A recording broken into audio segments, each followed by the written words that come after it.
Lo que no aceptarán operativos en su contra.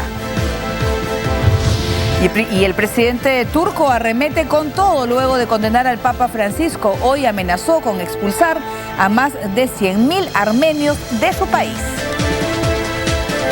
Muy bien, de esta manera empieza TF El Mundo.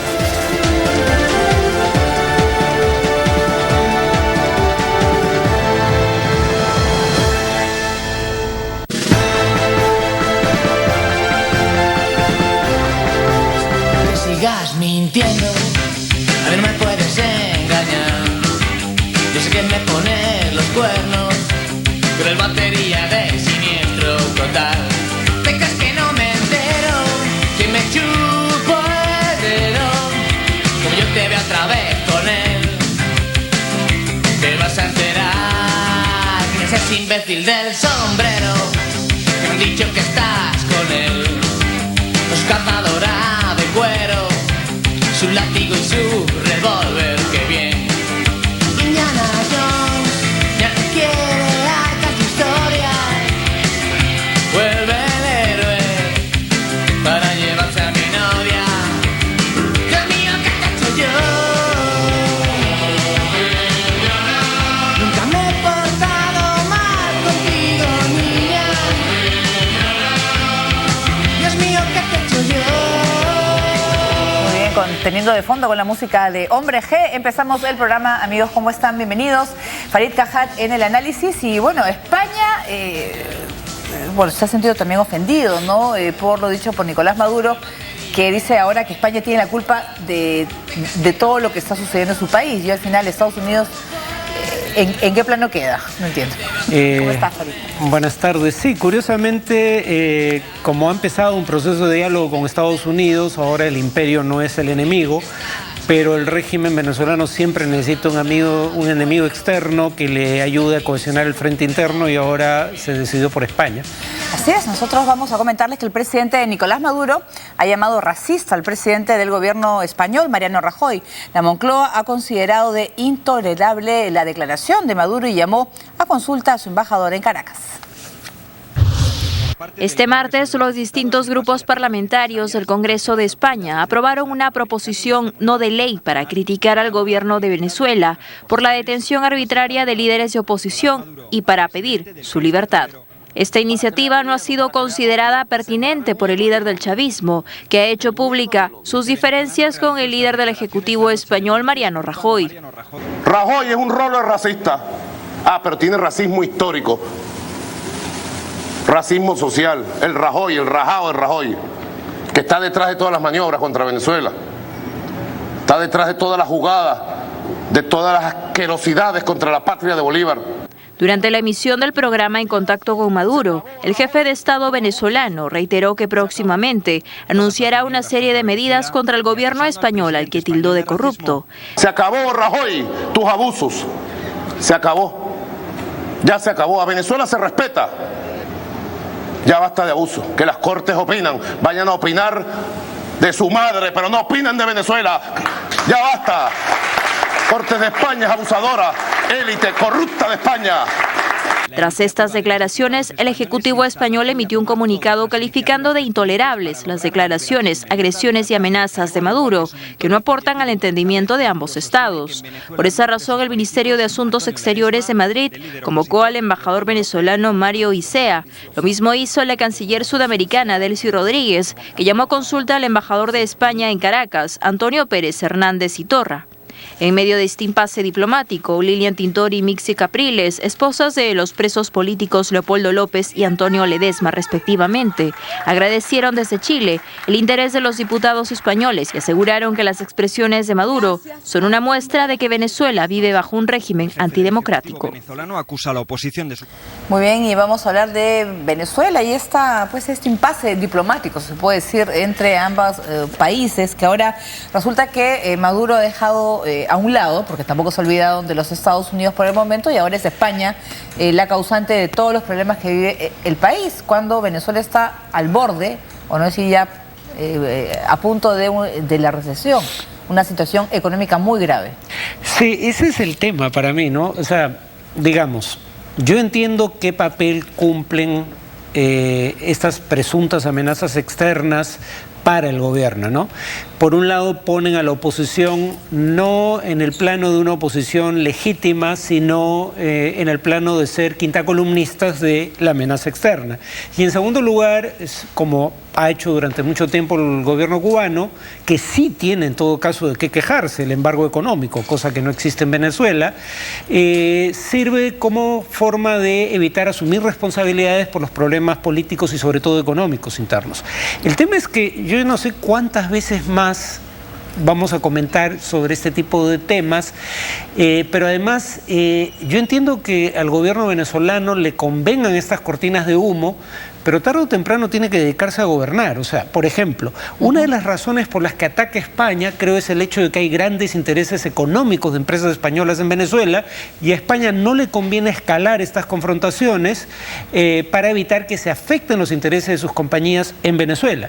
Dicho lo cual, sin embargo, cuando tú amenazas de una manera tan arbitraria, porque esto no tiene nada que ver con la conducta de las empresas en el país, sino con una conducta que se atribuye al gobierno, cuando tú amenazas a la inversión privada de una manera tan arbitraria, lo que vas a conseguir es que en una economía en donde el Estado no tiene capacidad de invertir y por ende la inversión debería venir del sector privado, que la inversión privada se retraiga, con lo cual probablemente termines afectando aún más tu propia economía en un contexto en el cual ya está en recesión y esa recesión se va a profundizar según previsiones este año. Claro, pero ha sido también el tema del pedido de libertad de los presos políticos, que según Venezuela no son presos políticos, sino que son personajes que han querido hacer un golpe, ¿no? Son golpistas que han intentado sacarlo del poder.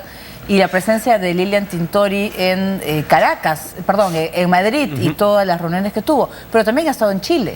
No se reunió con Bachelet, pero ha estado, ayer la vi en la televisión pública chilena, el Senado de ese país ha pedido también la liberación, muchas instituciones en el mundo, entonces es eso, o sea, le tocó a España ser el enemigo de turno. Pero además lo que han pedido tanto el Congreso español como en el pasado, no en esta ocasión, el presidente de gobierno Rajoy, es algo que está dentro de lo que han solicitado, como mencionabas, la comisión encargada por el Consejo de Derechos Humanos de Naciones Unidas y Amnistía Internacional, y es el hecho de que al margen de las responsabilidades que pudieran tener estos implicados, el alcalde de Caracas, el líder de Voluntad Popular, respecto a los cargos que se le imputan, el argumento no es que sean inocentes, el argumento es que el juicio que se le sigue no está respetando las normas de debido proceso y que es un juicio que perfectamente podría seguirse en libertad. Por ejemplo, en el caso de López, es tan obvio que no hay riesgo de fuga que habría que recordar que López se entregó voluntariamente. Entonces, ¿por qué no seguir el juicio en libertad? Muy bien, nosotros vamos a dejar Venezuela y vamos a hablar de Colombia, ya que hoy han fallecido 10 militares y otros 17 han resultado heridos tras un enfrentamiento con la FARC. Este incidente se produjo que el presidente Juan Manuel Santos reactivara la orden de bombardear a la guerrilla. 10 militares colombianos murieron y 17 resultaron heridos en un choque con guerrilleros en el norte del departamento del Cauca, en el sureste del país. Las víctimas mortales son 9 soldados y un suboficial, quienes al parecer cayeron en un enfrentamiento con la columna Miller Perdomo de las Fuerzas Armadas Revolucionarias de Colombia, FARC.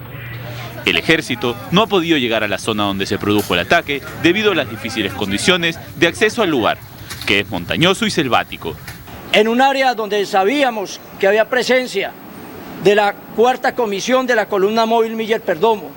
En el desarrollo de esa operación hay enfrentamientos y en este caso tenemos la pérdida del suboficial y 9 soldados, y en el registro posterior que han adelantado las tropas se halló el cadáver de un narcoterrorista abatido, el cual tenía un fusil y estaba vestido totalmente de negro. Este incidente, el más grave que se produce en el país, desde que la FARC declararon un cese al fuego unilateral e indefinido, en vigor desde el pasado 20 de diciembre, como parte de las negociaciones de paz con el gobierno, que se celebran en La Habana desde noviembre de 2012.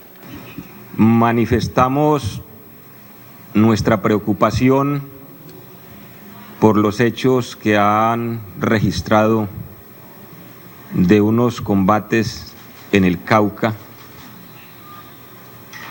que a todas luces tienen su causa en esa incoherencia de parte del gobierno de estar ordenando operativos militares contra una guerrilla que está en tregua. También se produce a menos de una semana después de que el presidente colombiano Juan Manuel Santos anunciara la prórroga por 30 días de la suspensión de bombardeos a campamentos de la FARC en respuesta al cumplimiento del cese al fuego unilateral que esa guerrilla venía haciendo. No quiere ir a ninguna cárcel y no... Muy bien, muchos han considerado también un doble, no sé si doble discurso se puede decir de Juan Manuel Santos, ¿no? Condena por un lado el ataque, pero continúan las negociaciones de paz. ¿Corren riesgo las mismas luego de lo sucedido hoy? Estas son las condiciones que estableció el propio gobierno colombiano. Las FARC plantearon desde un inicio que hubiera un cese al fuego bilateral, o sea, acordado. Durante las negociaciones, el gobierno colombiano concluyó que no le convenía eso y que se iba a negociar en medio de la guerra.